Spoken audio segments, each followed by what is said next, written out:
虽然后一届议员改选明年底才要登场，不过现在伫安南区路边已经会当看见前议员刘业昌的布条，伊用过去甲现任总统赖清德翕相拍出信赖挺昌，要唤醒选民过去伊的竞选服务处成立。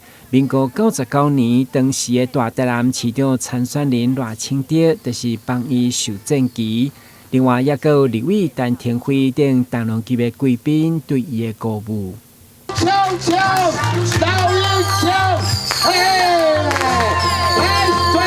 支持刘业昌，唯一支持刘业昌，安尼好唔好？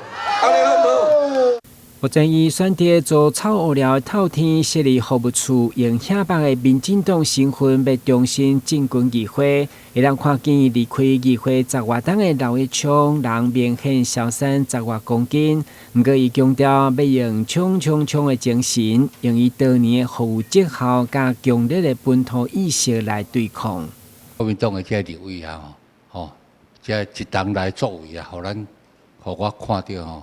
啊，真切心啦！毋过，伫这台南市这民进党的这个现任的市议员啦吼，因对这本土意识有较欠过，所以因为我是自创党以来啊，民进党创党以来啊，对本土的意识，对反抗国民党实际行动始终无变就对啦。所以这个看到。